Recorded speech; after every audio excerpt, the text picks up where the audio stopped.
Denise. Denise. It's Denise. It's Denise. It's Denise. Denise. It's a podcast party. It's a podcast party. It's a podcast party. I gotta say, I feel like we're besties now after this. What's up, guys? It's Denise Salcedo. Hey there, everyone. Welcome to Speak Now Pro Wrestling here on F4W Online.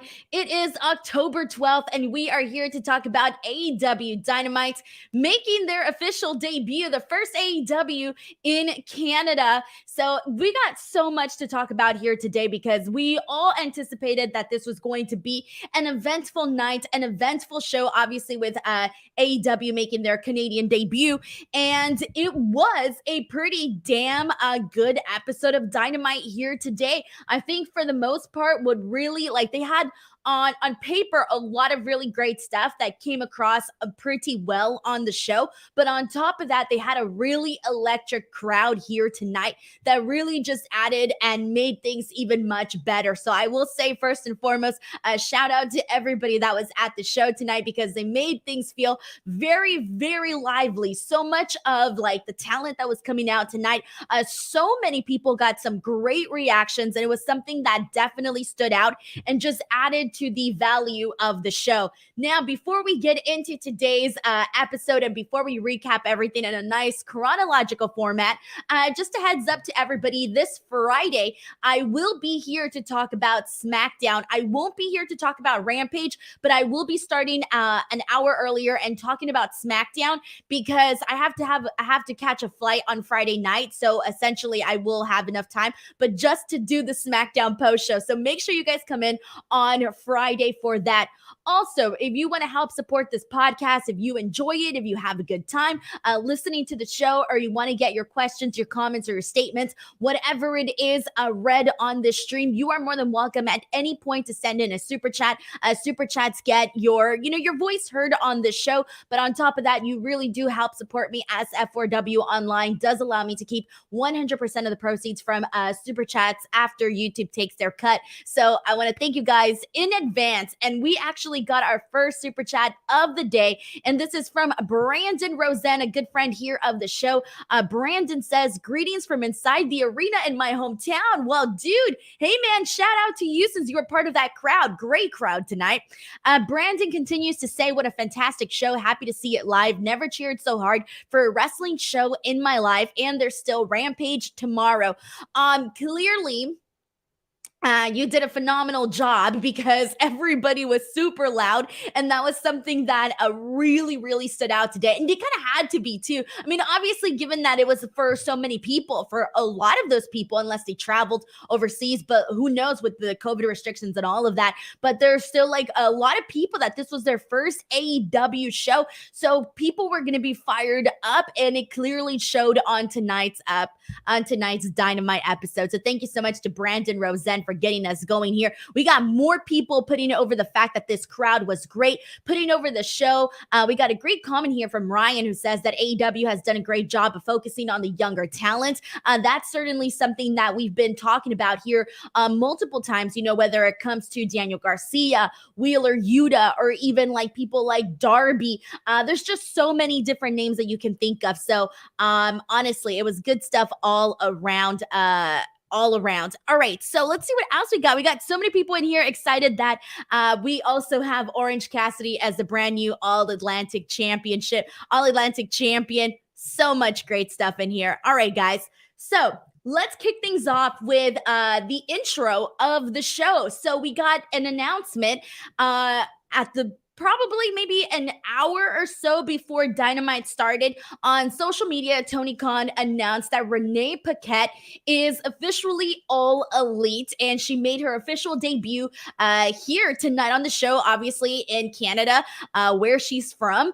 And here's the thing is, Fightful Select had already basically put out a report saying that WWE had reached out to Renee and based on her deferring them to her lawyers, they basically took that as, okay, there's a good chance that she's going to AEW. So the assumption there was that she was expected in AEW. So a lot of people that had seen that were like, okay, they're coming up in Canada. They're going to be there. Jon Moxley just signed this 5-year extension. He's going to be in AEW till 2027. It kind of makes sense to have Renee Paquette, kind of makes sense that she's going to be headed to AEW. And so the official announcement was made today. And let me tell you, she got a massive crowd reaction here today.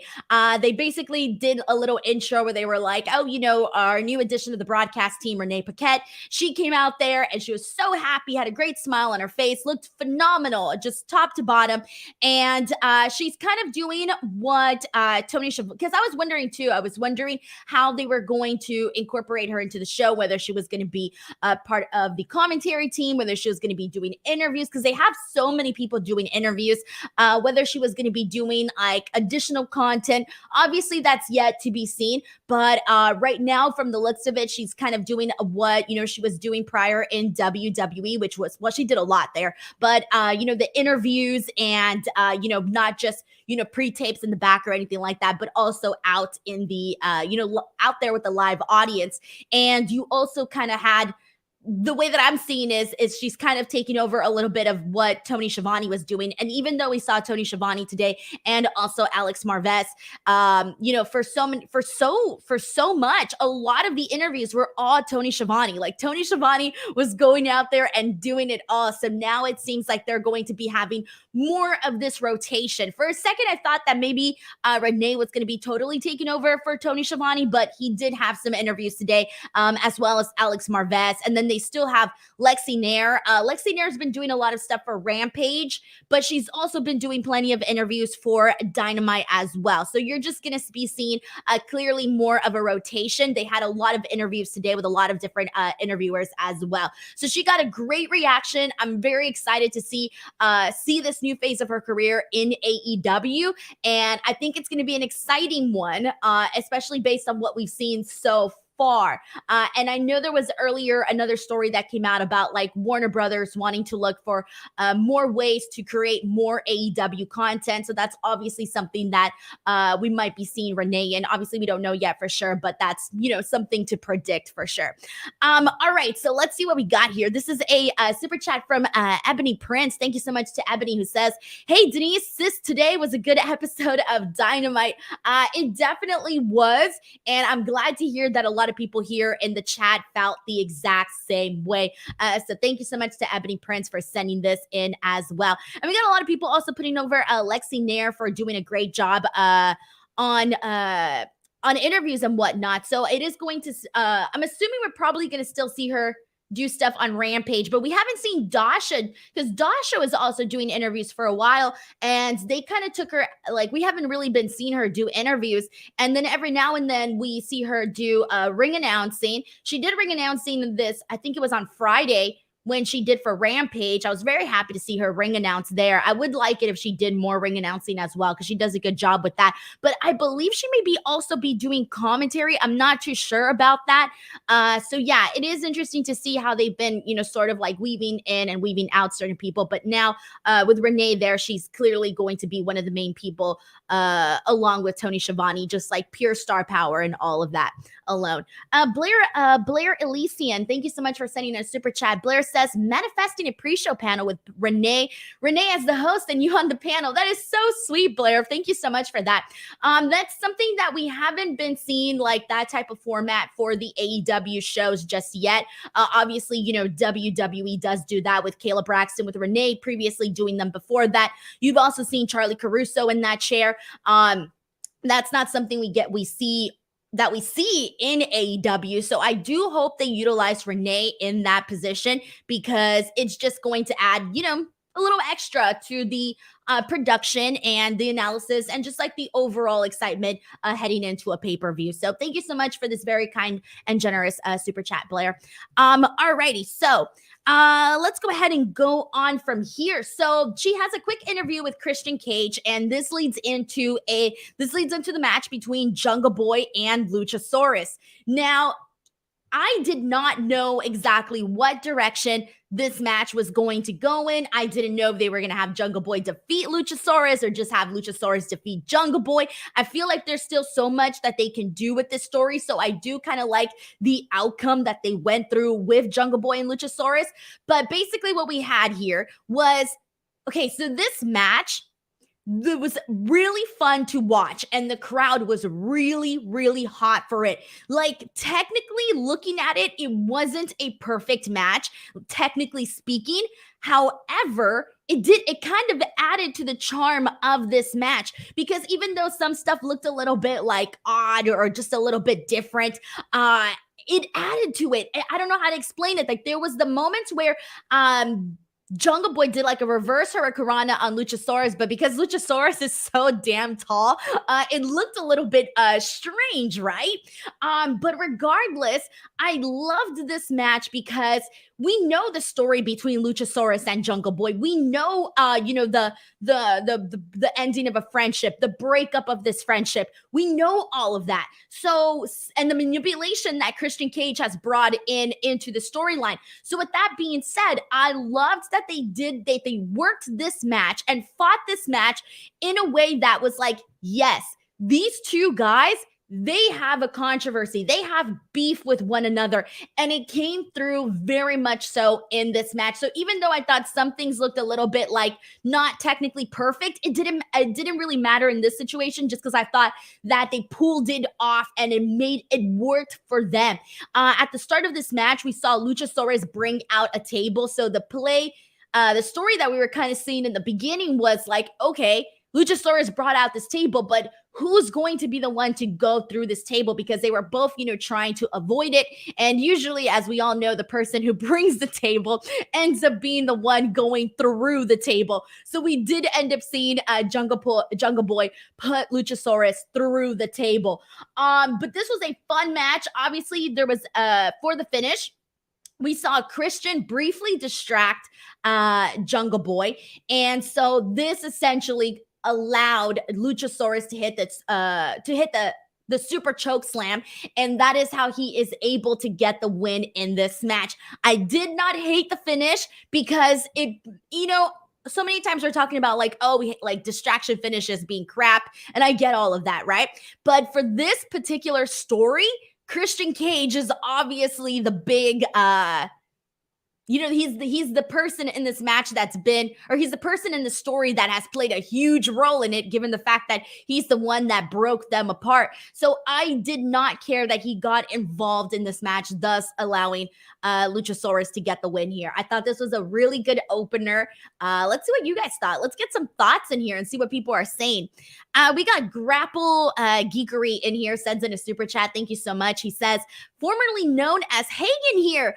Oh, dude, hell yeah. Welcome back. Hagen says, great show, but the idea that Jericho winning the Ring of Honor title was worth it for Garcia's turn has fallen apart tonight.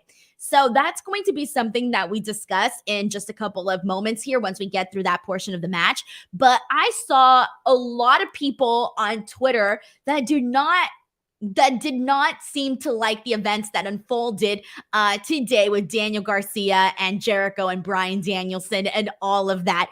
And I will tell you guys how I feel about that once we talk about that match. But I instantly saw a bunch of people just kind of like shitting on it and not liking this. So we'll get to that. But thank you so much to Grapple Geekery for getting us going here with that super chat as well. Let's see what we got. This is a comment from Simeon who says, Luchasaurus feels like 90s Kane in a really menacing way. I actually got the Kane vibes too with the intro of the song. It has like the same similar vibes as Kane, which I do not find an issue with that because, clearly they got a lot of similarities, But let's see what else we got about this here. This is Andrew Cook, who says, this match was the best that Luchasaurus has looked in AEW. Hopefully they carry well with the story. I think Luchasaurus has had a lot of really great moments. Clearly with more so when he and Jungle Boy were teaming up together, because, you know, he was going in there and not wrestling the entire match by himself, right? Like, he was having his moments in and out and whatnot. So he would go in there and have these really standout moments. But now that we're kind of seeing him, you know, wrestle more by himself in these singles matches, you are seeing a little bit more of Luchasaurus and who Luchasaurus is on his own. So that is something that I think is a fair thing to bring up as well. Let's see what else we got. This is from the Mad Dog Steph, who says, I didn't hate the finish of the match either. I think it's leading to an apuesta match, rematch at the pay-per-view. Who the hell knows? I mean, they can do mask versus hair. We'll see. All right, let's see what else we got. Amir F says Twitter hated it. The Toronto crowd liked it. We'll talk more about it in just a second. But there you go. That was Jungle Boy versus Luchasaurus. I'm still digging the story. They got me invested in terms of like the friendship, the falling out of Jungle Boy and Luchasaurus, and then also Christian Cage being the jerk that he is. I love it. I freaking love it. But now let's get into Samoa Joe and Wardlow, who wrestled against Nick Comoroto and QT Marshall today. So, in regards to this, like when they first started teaming Samoa Joe and Wardlow together, I kind of felt like it was a little bit, it felt a little random to me in the beginning, truthfully. Like, yeah, these are two guys that I like, but I wasn't necessarily, you know, expecting them to be a team, right? Or, you know, especially given that they are holding gold. Wardlow is, how do I say it? Like, for a bit there, he was doing, it really wasn't until that match that he had with Brian Cage just recently that I really feel his run as TNT champion hasn't really been that much of a standout to me. The only match I've like legitimately really loved was that match that he had with Brian Cage. So when I kind of saw that he was teaming up with Samoa Joe, I kind of thought, man, I hope this doesn't like, you know, dilute what he's supposed to be doing as TNT champion, right? And so that was kind of like my initial thought heading into, you know, seeing Samoa Joe and Wardlow teaming up together. But as every week has gone by that we've seen them, you know, more so as a team and going out there and doing their thing, I'm becoming a bigger fan of them as a duo. And this match was a perfect example of that, because this started off with like Samoa Joe going in there like super pissed, super angry, as he always is, with them fists going in there.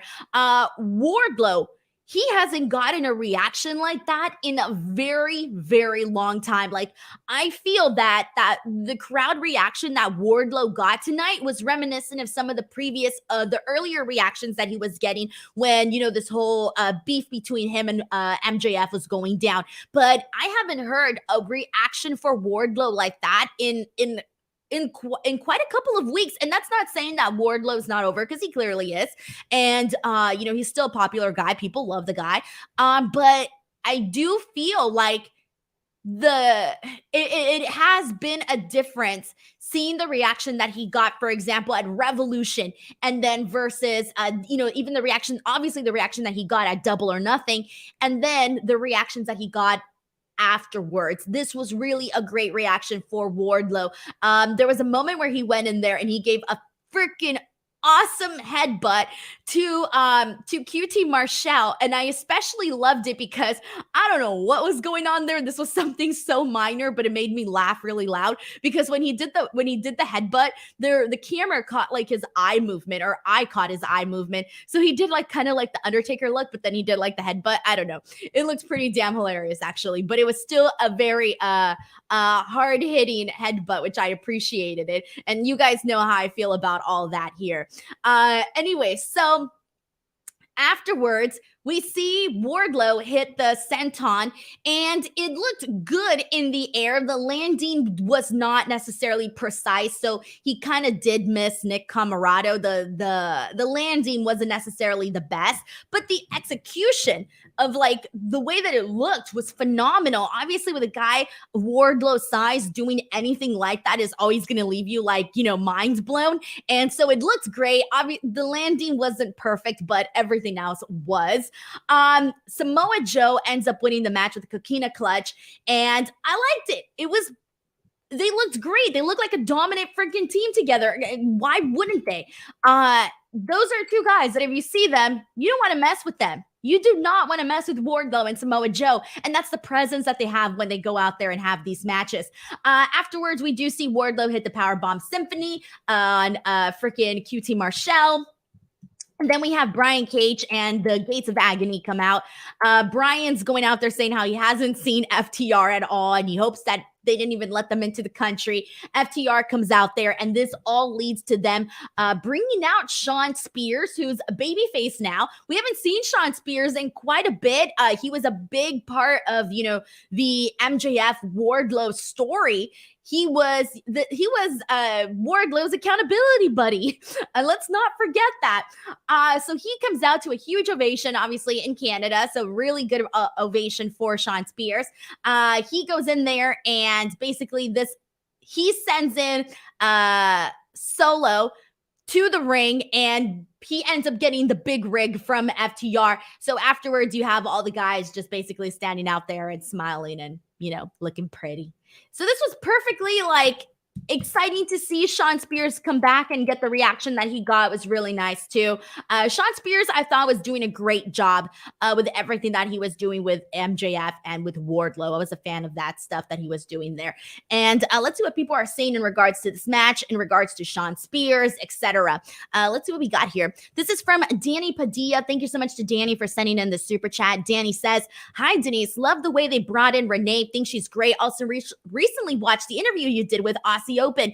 You did an awesome job. Can't wait to see who you interview next." Thank you so much. That interview with Aussie Open was freaking awesome because I didn't really know what their personalities were going to be outside of what we've seen on TV.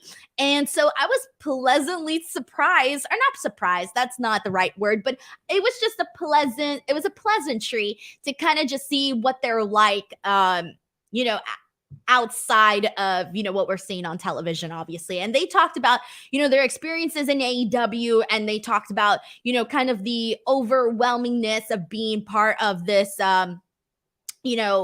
because when you work in a company like AEW, the production level's at another level. And so they spoke about that. And yes, I agree. I also do like the way that they brought in Renee to this. Thank you so much to Danny for sending in the super chat. We got another super chat here from Grapple Geekery, who says, "Denise pronouncing geekery over Luke Owen pronouncing any Spanish word. That said, is the Pinnacle now its own thing without MJF?" I'm going to say yes. I completely even forgot about the Pinnacle. The Pinnacle hasn't been anything. So I even forgot about them. I didn't even remember we were at all with the Pinnacle. So yeah, I would say it's done, and MJF is moving on and doing his thing. Thank you so much to Grapple Geekery for also sending in this as well. Let's see what else we got here. We got so many different comments about this. We got Colin who asked, "But what's the point as singles champs?" Here is the thing, though. I see, and that's kind of how I felt in the beginning of this. Like I said, I didn't want to see, for example, Wardlow's championship run be diluted or anything like that. Same for Joe. But I feel like it's not hurting them to be teaming up together, especially if when they do go out there, and this is all part of a bigger story and everything that they're doing here. But I just feel like it's not taking away from them. Am I going to come out here and be like, "Oh my God, Wardlow's the greatest TNT champion ever"? Probably not. At least not right now. Maybe in the future I will. But I don't think it's hurting them. I don't mind seeing them in singles competition and also in this tag team competition as well. And let's get some more thoughts in here. This is from Andrew Cook, who says, "The Wardrobe thing is an attempt to give popular wrestlers something fun to do until they come up with a story for them. And it is fun and it helps them stay popular, but they still need a story." And let's get some more comments in here and see what people are doing as well. All right, we got a couple more here. Major Blood points out that Wardrobe is a fun pairing. They are literally holding singles titles and should be in singles feuds. We got more people bringing that up as well. All right, so let me see some more good comments in here. All righty. We got some good stuff in here. This is from YT, who says, I'm so happy to see Sean Spears back and glad he's going to be Wardlow's accountability buddy as a face now. In all seriousness, I'm really happy to see him back in AEW. All right, you guys. We got more people saying, I thought the Pinnacle was done. Brandon Rosen, the Pinnacle isn't even a thing anymore. Clearly, we're all reminded of the Pinnacle, period. All right, so there you go, guys. That was that portion of the show. Let's continue on from here after this, and we'll talk more about the Jericho Appreciation Society clearly later on in the show. But we did get a backstage segment where Jericho says that Daniel Garcia didn't return any of his phone calls or any of his text messages, and we'll talk more about that later. But next up, we got Swerve Strickland versus Billy Gunn. All right, so let's see here. Huge pop for the Acclaimed for sure. They had one of the best segments, I think, when they celebrated National Scissoring Day on Dynamite, and that was freaking awesome. And I remember coming on here and talking about it, so I'm not going to talk about it again. But then this Monday, we had the DX celebration of 25 years. And obviously, Billy Gunn wasn't there, but it is one of those things where you can't help but to wonder, like, seeing what Billy Gunn has been able to do with the Acclaimed and how they've been getting this, scissor me daddy ass over, been getting this stuff over to a whole other level. I never thought that the scissor me stuff was going to get as popular as it did. I didn't even like it in the beginning. And now I'm just like, oh shit, this thing is really dang funny. And it wasn't even until later that I kind of like got convinced that I was a fan of this. And now it's to the point where everybody's a fan of this. Like, I don't feel anybody's not a fan of the scissor me stuff. So it is one of those things where you're like, holy shit, they really got this thing over to the point where they have like the hottest selling t-shirt. I'm hoping that at some point they bring out the foam scissors to sell. They definitely should. I hope they do, because they're leaving money on the table with that. We've been seeing so many people like DIY their own scissors and bring in their own little versions of them. So that's been fun. So anyways, great reaction for them. I'm glad that Billy Gunn got this singles match against Swerve Strickland, mainly because, I feel it's almost like a reward, that's the way that I see it. I see it because this match wasn't, to me, it wasn't anything to like really, be over the moon about, I didn't really think there wasn't that much in terms of like, I'm not going to come out here and say this match was great or anything like that, because I didn't think it was. It was just a match. But regardless, I feel like this was still a reward for Billy Gunn and, the work that he has been doing. And clearly he wasn't there celebrating 25 years of DX, but here he is in AEW's Canada debut, having a singles match against Swerve Strickland. Swerve, who is, definitely over as well, and Billy Gunn, being part of this whole, scissor me daddy ass stuff with the Acclaim. So I thought this was perfectly fine for what it was. I wasn't really expecting much from this match, honestly. And so for the finish, we saw Swerve miss a home run kick, and then Billy Gunn misses the one and only. And then afterwards, we see Swerve get the roll up, but he uses the ropes. He holds onto the ropes to, get a stronger hold and keep Billy Gunn down. And that is how he is able to get the win here. So this was perfectly fine. The crowd was freaking going nuts with the "Oh, scissor me daddy" chants. So good stuff all around. For the most part. Afterwards, though, we have Smart Mark Sterling come out, and he's just basically talking about how he's filed trademark for the scissor me stuff and that you can't do it anymore. And this was basically the same thing he did with the Varsity Blondes. I think it was last week, where he said that they can't use the word varsity anymore. And he said that Toni Nese and Josh Woods were now the varsity athletes, etc. So I'm not really digging the Smart Mark Sterling stuff where he comes out every week and is just going to do this. I kind of feel like it took away from the moment. So I didn't really care for this portion of Smart Mark Sterling coming out and being like, oh, well, I took the scissor me trademark. It was kind of like, no, you didn't. Let's continue on. Whatever. I feel like it was a little something to like have him on, but I really wasn't that big of a fan of that portion of it. But let's see what else we got here. How did everybody feel about Swerve Strickland versus Billy Gunn, etc.? Let's see. Leighton and Lester says lawyer Killjoy. Really, lawyer Killjoy. Justin says, is this whole thing just as funny? Is this whole thing just a funny storyline, or is Mark Sterling trademarking the term as an excuse for AEW to get the Acclaim to actually stop scissoring? No, there's no way they want to get there's no way AEW would want to get the Acclaim to stop scissoring. Are you kidding me? If any one of us had anything that in our lives that was as over as scissoring or whatever, the Acclaim is doing, we would definitely not want that to end. So that's why it was kind of one of those things where it was like, come on, really? Like, we know they're going to keep doing it. You're just annoying us at this point. So truthfully, it was just there. They didn't really need this on the show, in my opinion. But let's see what we got here. This is from X Mega Junie, who says, it felt like Swerve was selling too much for Billy. He was made to look a bit weak too. And I get it, because with the finish, you can say like, well, clearly he used the ropes to, solidify his win and whatnot. But I feel like it was just like Payne, giving some respect to Billy Gunn. That's the way that I saw this match. So I really didn't take it too seriously. But thank you so much to Mega Junie for also sending in some thoughts in here as well. Alrighty, so let's continue on from this. Afterwards, we got a pretty funny and good promo segment in the back, and this is Alex Marvez interviewing MJF.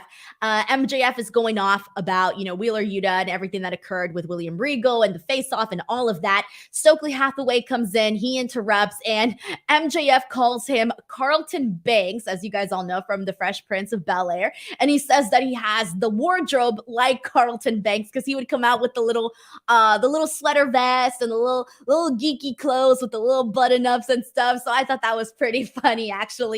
But he says that Stokely basically leaves MJF, and afterwards we have MJF looking directly into the camera, and he just kind of freaking goes on about how he is the most over guy in the locker room, and without him, that everybody wants him dead, and he has no choice but to be this bad guy in the company. And he says, he even has a point where he says that, people don't like me, I don't like myself, gets very, very deep and personal. And he even says, like, what, tough shit, etc. I'm going to be the next AEW champion because I'm a generational talent. And so this was good stuff from MJF, but it always is every week. So I did like this one because it felt a little bit more like a darker version of MJF, especially when he said that he himself didn't like what he saw. So it was kind of a little bit of a darker, to me, it felt a little darker, a little bit more serious MJF, but MJF is MJF. Well, Reggie Simmons sends in a super chat saying, man, that show was lit. Keep up the awesome work. Thank you so much to Reggie Simmons, a huge supporter of the show all the time. So thank you so much, Reggie. All right, let's see what else we got here. Let's get into our next portion of the show. So friendly reminder to everybody, and even to myself, because I'm probably gonna forget. I've written it down everywhere. But next week, AEW is not going to be on a Wednesday. It is going to be on a Tuesday. So do not forget, next week, AEW Dynamite is on a Tuesday, and they are going to be in Cincinnati, Ohio. Tony Schiavone makes the announcement, or rather the reminder, because we already knew about this. And this leads into probably one of the, I would say this was probably one of my favorite segments of the entire night, and it was for one specific reason. So this leads to Tony Schiavone doing an interview with Jon Moxley. So Jon Moxley goes out there, and he kind of throws like he has like some in between the line shots that he throws. At least that's the way that I read it, where he says that, everyone has tried to come in, everyone has tried to knock him down. He's seen them in all styles, shapes, and sizes, etc. He starts saying how, being the champion isn't all fun and games. You got a target on your back. He lives every single day in physical pain. He says a lot of guys that have held the title before can't handle it and self-destruct. So read between the lines on who you think that may have been about. He goes on to say that being a world champion is a dirty job and that you got to be ruthless, but that he loves it. And then he pivots on over to discuss Hangman Page. But Hangman Page comes out rather quickly, and Page basically tells them, like, hey, dude, if you're going to say anything about me, say it to my face. And they are going to be having their match next week in Cincinnati. So Page basically tells them that he's pissed off, that he doesn't like that Moxley called him a kid. And we have MJF watching from his, skybox or whatever the hell, his suite, whatever he is, he's up there. And Hangman Page tells Jon Moxley, like, do you see me as a kid? Is what you said true? Do you see me as a kid? And Moxley says that's exactly what he thinks of him. He says that he doesn't feel that Hangman Page is the same guy that he once was. So he goes on to tell Hangman Page, you don't have the guts. If you have the opportunity to take me out next week, you do not have the guts to actually pull the trigger and do it. So then this was my favorite freaking part, man. Hangman Page probably he's had some great promo work. Obviously, the stuff that he has done with CM Punk, stuff that he has done with Kenny Omega. There's been so much great promo work that we've seen throughout Hangman Page's period in AEW. But this one to me just really, really stood out and felt a little bit different because he starts going off about how maybe Jon Moxley's right, but at the same time, he knows that he's angry. He's anxious. He mentions being on medications, not being able to sleep. He starts saying, I'm a man. And this is, he says, I know I'm going to defeat you because I'm a man. And it gets to the point where he just goes like kind of batshit crazy. And he starts hitting himself on the head and he's like pissed. And he's like, going off and this and that. And I'm like, hold the phone here. Hangman Page is freaking going nuts right now. And I loved this. And then I felt a tad of disappointment because Hangman Page is literally going off. He's hyped as fudge and he's really showing that, you know what? Don't doubt Hangman Page in the situation, which you shouldn't. He's a prior AEW world champion. You should not be doubting Hangman Page whatsoever. But let's be real. A lot of us pretty much feel that Jon Moxley is going to be winning that match. But regardless, he did a good job of maybe having you go, maybe not, right? Just because of that promo work. But then the crowd just went straight into chanting for MJF. So I did kind of feel like that moment was robbed a little bit from Hangman Page because he had cut this awesome promo, but then everybody was like, MJF. And I'm like, guys, Hangman Page just cut a promo of a lifetime there. So I did kind of feel like there should have been more spotlight or more of a reaction for that Hangman Page promo specifically because I thought he did a freaking hell of a job.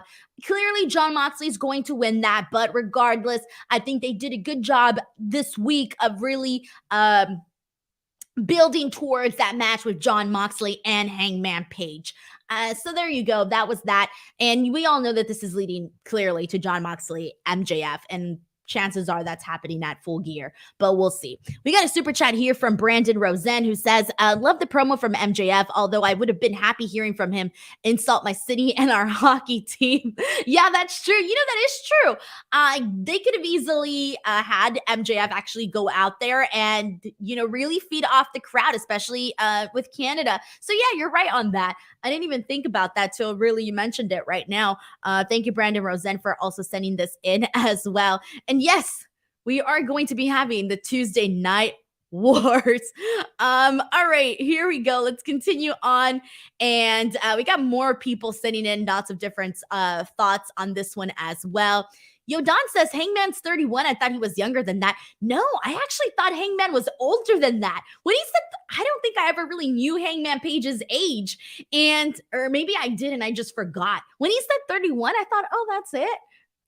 Hangman Page is 1 year older than me, okay? So personally, I think in my eyes, I saw Hangman Page as older, but he's younger than I thought. Or maybe I just never, I don't know if I ever Googled it, Clearly, I forgot. I don't know. We got a super chat here from Sheldon Jackson who says, Denise, it's Canada. We all know as wrestling fans that Canadians love the heels and boo the baby faces. No, of course, but I would have still liked to see this, the moment felt for Hangman Page, definitely, because it was just such a good freaking promo. Good freaking promo. So thank you so much to Sheldon Jackson for sending this in. Also, shout out to Ahan Shaduri, who is a brand new member here on F4W Online. So shout out to Ahan. All right, guys. So let's continue on from this.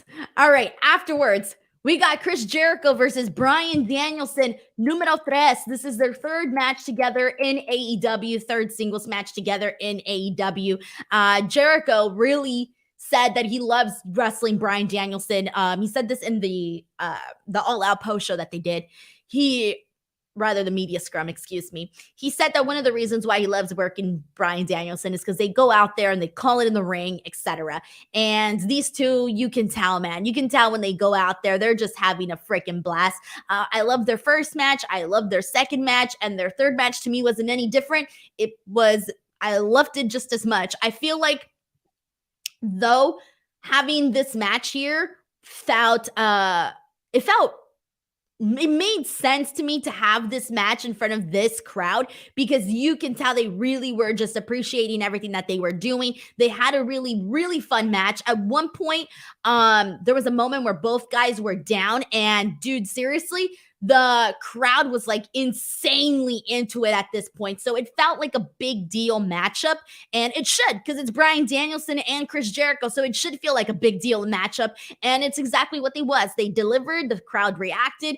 It worked well in every sense of the way. But we need to talk about what happened afterwards because this is the part that I think some people are going to either like this or some people are going to hate it. And this was the situation where we had Daniel Garcia get involved in this match. Keep in mind that earlier in the evening, Chris Jericho had said that Daniel Garcia was not answering his phone calls, his texts, his DMs, whatever.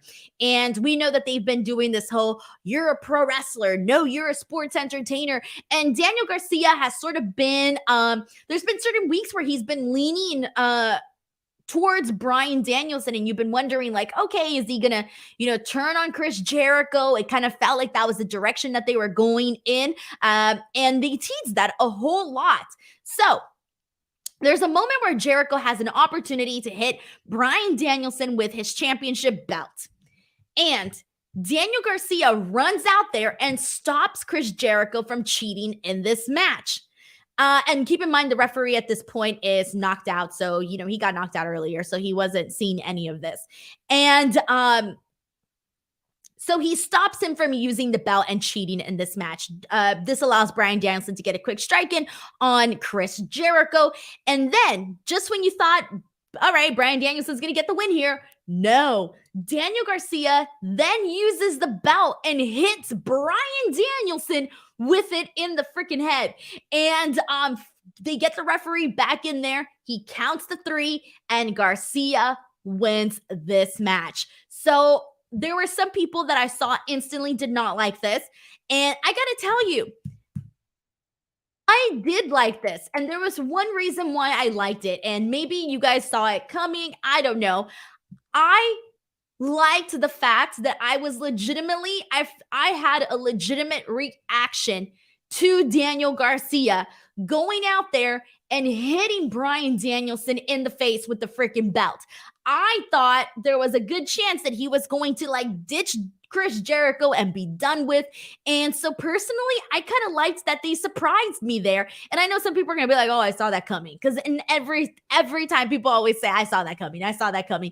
But personally, for me, I thought, dude, hell yeah. This was not what I thought was going to happen here tonight. So I liked that they surprised me here. And it was interesting to see Daniel Garcia also in this because afterwards, I was thinking Daniel Garcia was going to be, walking around with a big grin, yeah, I totally did that to Bryan Danielson, but he didn't. He didn't look that way. He had more of a serious look, he almost wasn't sure about what he did. He looked I don't know, mysterious, right?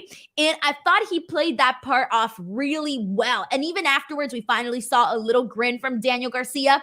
But regardless, I really enjoyed the fact that I kind of felt like I couldn't read him. Like I couldn't tell if he was, really proud of what he had done or what, So I think for Daniel Garcia to be in this position and be getting this layered storytelling is only adding so much more to who Daniel Garcia is and what he's been doing on the roster. Someone earlier mentioned that they felt AEW has been doing a great job with their younger talent. They have been from the very beginning. We've seen that. And obviously we're getting a new wave of younger talent, and Daniel Garcia falls in line with that. Justin Martin sends in a super chat saying this was a big creative mistake. Garcia was a red hot face character ready to be made. Now it feels like the last couple of months have been wasted. And that's the thing. I feel like people that are upset about this, I completely get it.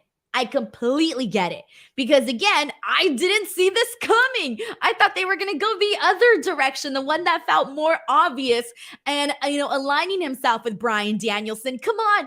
The whole entire crowd at one point chanted, "You're a wrestler." That was literally one of my favorite crowd chants that we got in this year, aside from the "Scissor Me Daddy" ass, the "Oh, Scissor Me Daddy." But in terms of like the crowd really reading the room, that moment when they started chanting, "You're a wrestler, you're a wrestler" to Daniel Garcia, that was freaking awesome. But if you hated this, I cannot disagree with you guys hating this. Even though I didn't hate this, I get why people did not like this. So thank you so much to Justin Martin for also sending in this super chat. We got YT saying another screwy finish for a Jericho match. That's been, what we've been seeing quite a bit of for sure. And let's get some more in here. This one's from MCAS Pito, who says Jericho has no honor and neither does Garcia. At least 2.0 have their son back. YT says either the face turn isn't coming or Daniel Garcia got hit so hard in the head with the belt last week that he forgot how much he dislikes the way Jericho has been winning. And let's see what else we got here and see what we get some more comments in here. And we got a super chat here from Grapple Geekery who says, the Jericho Appreciation Society Ring of Honor story has been a waste of time. Garcia going back to Jericho Appreciation Society has the same stink as Hayter going back to Britt over and over. All right, so clearly I'm in the minority here because I'm seeing more people dislike this than not dislike it. Oh my God, I'm in the minority. Thank you, Grapple Geekery, for sending in your thoughts. And I do think that they are definitely fair, a fair thought, honestly. And let's get some more thoughts in here because this one I feel has people kind of conflicted. Sal P says, I'm not mad at Daniel Garcia. I'm just disappointed. I tweeted out the Tyra Banks GIF. I always forget what those things are called. Where she's like, we were rooting for you. I was rooting for you. We were all rooting for you. Very passionate Tyra Banks GIF.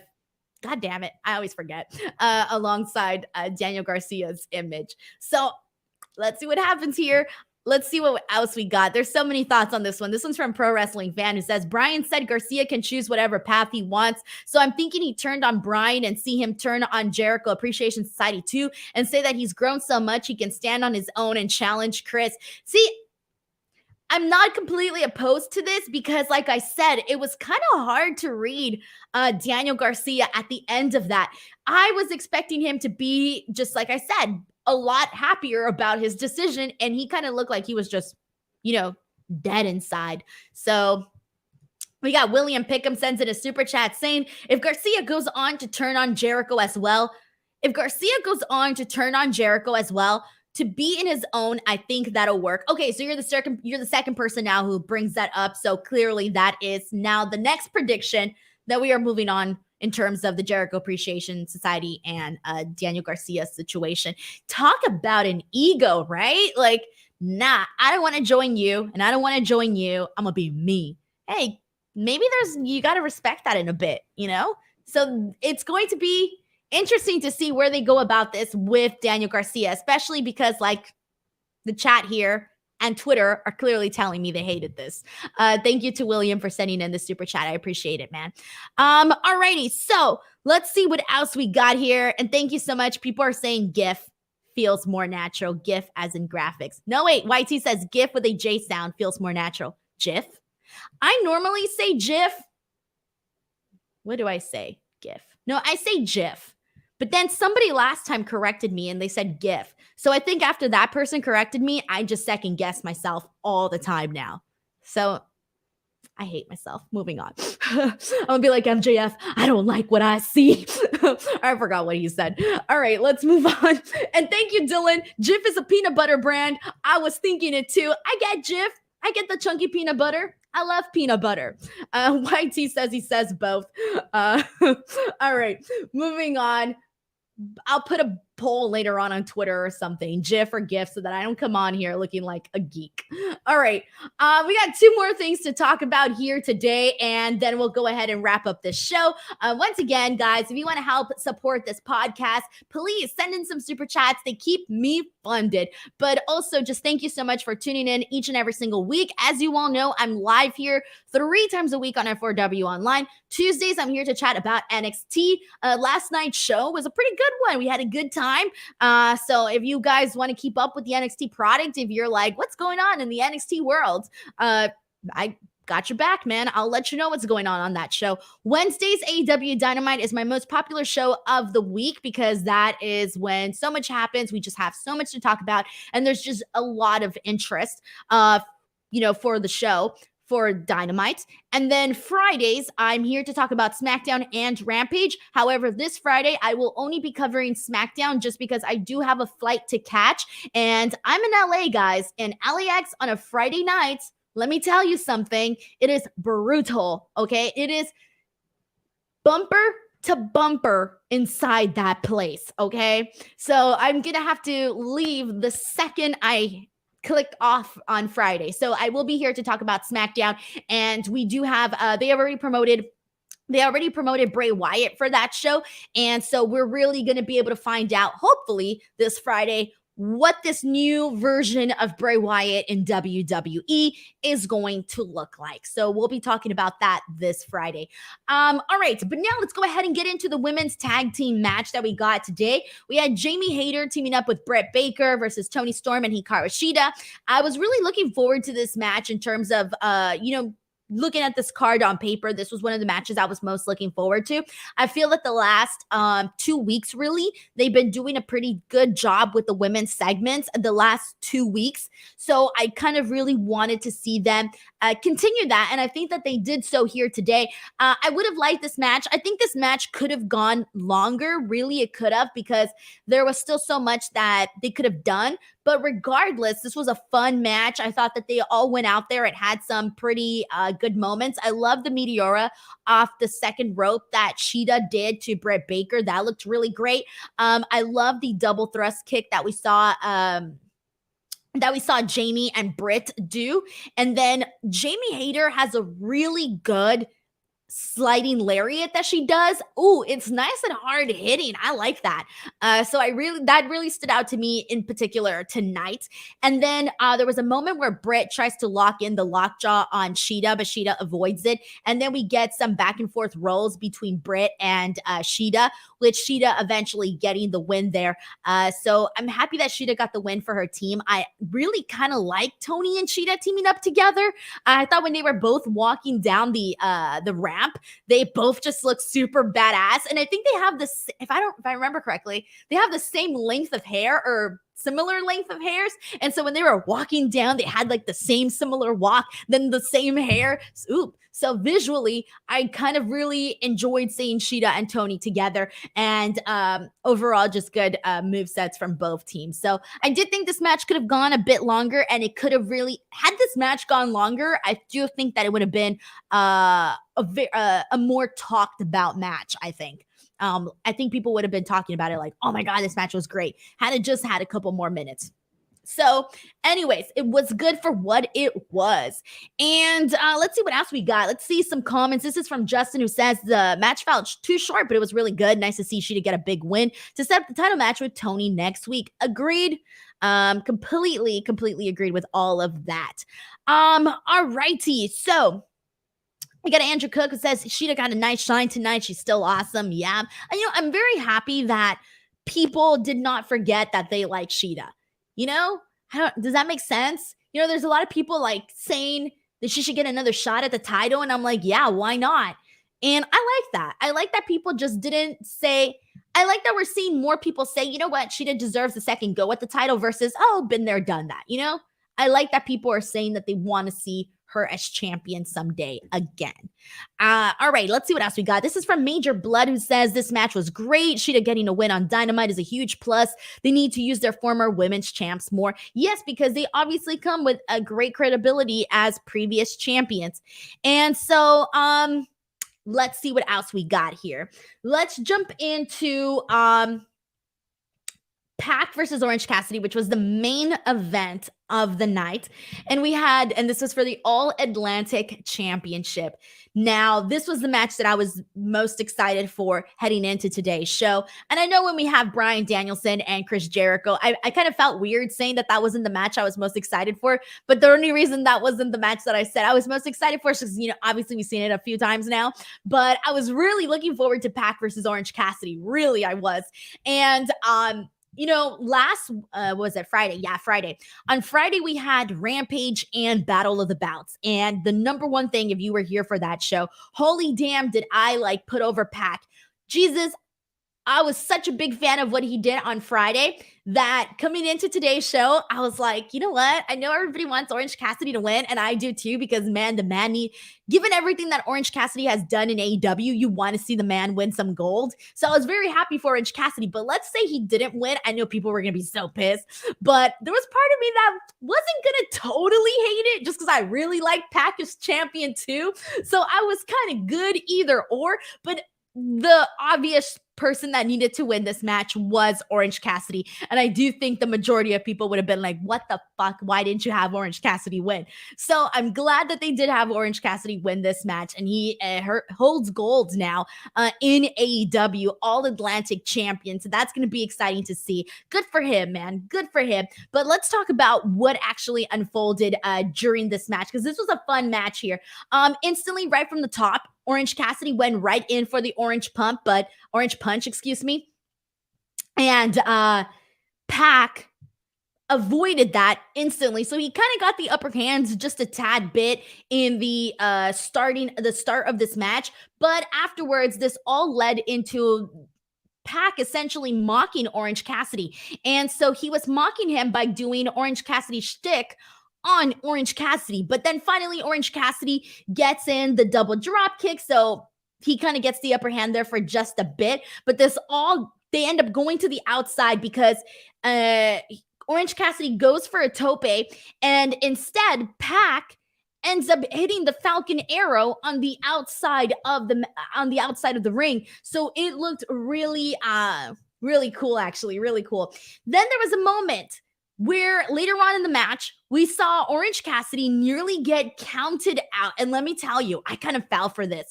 For a split second, I thought that Orange Cassidy was going to get counted out because he was like rolling down the ramp, right? And it was supposed to be like a comedy bit where he's rolling down the ramp. And then he gets up and he just collapses to the ground because he's dizzy or whatever. Now, he did a really great job of selling this dizziness to the point where I bought it. To the point where I'm like, okay, this man is really dizzy. He can't get up. Look at him. He's falling down. Holy damn, did Orange Cassidy fool me here. When the 9 hit, when the referee was at 9, I thought, oh my God, they're going to have Orange Cassidy lose in such a dumb manner. I panicked. I had a moment of panic. So I was very happy the second that he got back into the ring and broke up that count. I fell for it, guys. I really, really did. Afterwards, we do see Orange Cassidy eventually hit the beach break. We see Pac. Pac starts bleeding from his ear at one point, and it looks kind of brutal. This is the second time. Pac was bleeding on Friday, and then he's bleeding again here today. Not from the ear both times, but the ear this time. And then, so Pac has been winning his matches with the use of the hammer. That's how he won last week as well. And obviously what he did to Orange Cassidy. So that's like the story that they've been going with the hammer and all of that. So he's going towards getting the hammer, and then somebody comes all dressed up. And let me tell you, I was like, who is that? I didn't notice the makeup. And then the second he started stripping the little props down, it was Danhausen. For some reason, I didn't recognize Danhausen with all of that other stuff on him. So good shout to Danhausen in terms of putting all those props in. So Danhausen goes out there and he basically stops Pac from using the hammer, right? And then the referee takes away the hammer. He takes away the hammer from Pac, but Pac pulls out another hammer from underneath the ring. And before he can even use it on Orange Cassidy punches him. And then Orange Cassidy is tempted to use the hammer and use it on Pac, but then afterwards, he decides not to. He hands it back to the referee, and we have a close roll up after this. And I'm thinking, oh my God, I fell for this near fall. I fell for it. I thought for a second too that Pac was going to win there as well. So they did a really good job of making me fall for a bunch of different things. But finally, Orange Cassidy hits the orange punch not once, but twice and gets the win. And now he is officially champion. So I will say this, they did a really great job of making me think that Orange Cassidy was going to lose in this match quite a few times. He had a great reaction after he won. Confetti out there all over the place. It was good, man. I'm excited to see what Orange Cassidy as champion is going to look like. And also as for Pac, I hope that we don't just like stop seeing him on TV, because he did a good job as All Atlantic champion. I think he could have even held the title for a lot longer, because there's still so many matches I wanted to see him defend the title, against certain people. But regardless, I hope that they don't just like leave him high and dry. I still want to see more Pac on my show, on the show, in a consistent manner. Consistency. Here's what I try. There's certain people that I want to see more often, and Pac is definitely one of those people. But how did you guys feel? What are your reactions to Orange Cassidy getting the win in terms of this match? All of that. We got a super chat here from Danny Padilla. This is actually about the women, who says, Toni Storm seriously doesn't get enough love. She's great. Hope she has a decent run as champ. Yeah, what it is with Toni Storm, it's like, she went in there and everybody's like, oh, finally, we're going to get to see Toni Storm be the star that she is, right? But I feel like it might have waited too long to make Toni Storm champion, to when she became champion, she just didn't get that, reaction that you would think she would get. Because I think at that point, people were like, we're already moved on we're already excited about somebody else. And even though Toni Storm goes out there and she does a tremendous job, there's still, for me, is something where she's just not getting the crowd reactions that you'd think she would get, right? Jamie Hayter is getting these better reactions, and she's not, obviously not champion. So it is one of those things where it does feel a little bit weird, but that doesn't mean that they can't, get things going for Toni Storm. It just feels weird. It feels like the timing is off with her reign. And don't forget, she's interim champion, by the way. I forget every week, and then I remind myself every week she's interim champion. So I don't know if that has anything to do with it. There just seems to be some sort of disconnect there, but that doesn't mean the people don't love her. It's just she's just not getting that champion reaction. All right, let's see what people are saying about this match here. A lot of people kind of putting this over. Kenny Williams says the DDTs back-to-back were insane. One of the loudest pops of the night. Yeah, and they were freaking great DDTs that we saw from Orange Cassidy. Really good stuff around there. Andrew says they made the story of this match work really well. Orange Cassidy took it seriously from the get-go, and the ref actually spoke up and did his job. I love the way that they used the hammers. Yeah, and then you had, Pac mocking Orange Cassidy, even though Orange Cassidy was, like you said, being serious from the get-go, that sort of thing. And this is from AFC and TP, who says the good thing about Orange Cassidy's ultra relaxed persona is that, as well as being a lot of fun in the ring, it means that when he gets intense, it's a big deal. Pro Wrestling Fan says, this is the match I wanted at Grand Slam. This took me back to the Revolution match. Glad Orange Cassidy won. Thought the Elites were going to return and challenge Death Triangle because their merch was being sold again. Well, I'm not expecting right now. There hasn't been anything that we've heard new about, what's been going on with the backstage stuff. All we know is that there's an investigation ongoing. It's a legal issue, and that's all we it's just a wait and see game. So I was definitely not expecting the Elite or any of them here tonight. For sure, I was not expecting them. And let's see what else we got here. And we got more people saying, more comments in terms of the. So this is Al Profe Jr. who says the interim tags hurt her reign. This is in regards to Toni Storm Salsa, so she needs this catchphrase. YT says it was Toni times, and then Chris, if Athena would have won, I think people would have had the same issue. It's just maybe they're not behind. They're just not. The person that they're most behind, or the people that they're most behind right now, are not the champions, right? Because you have Jamie Hayter super over. She's really the person that I would say the people are most behind of right now. And then, it's still too early to say what's going on with Saraya. They're going to do Saraya and Britt Baker. But whenever Saraya gets her hand on the gold, if she does, I'm assuming she will, that's going to be like a huge reaction as well. So for the most part, it was good stuff. Bert Watt says, I feel like whatever because whoever could have won. Okay, but seriously, love it for Orange Cassidy. Yeah, honestly, I feel you though. I agree because it's two guys that you legitimately like. Robert R says AEW needs to capture momentum when it's there. That's true. They didn't do it with Chris Statlander, guys. And they took a long time with Thunder Rosa. And we all saw how that played out. Toni Storm as well.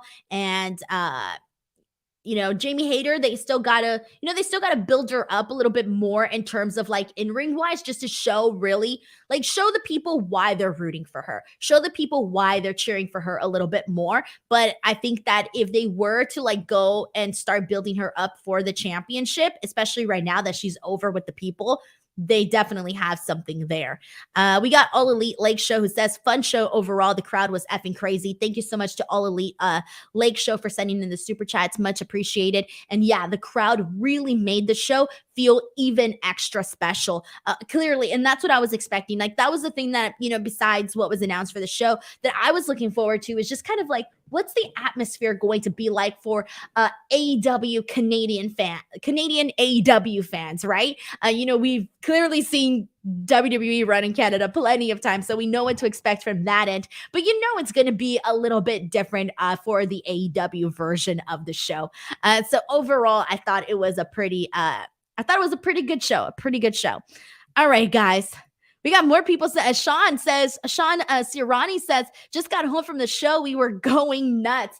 I love that everybody's like coming on here and just like, if you were at the show, having this like, you know what this kind of feels like?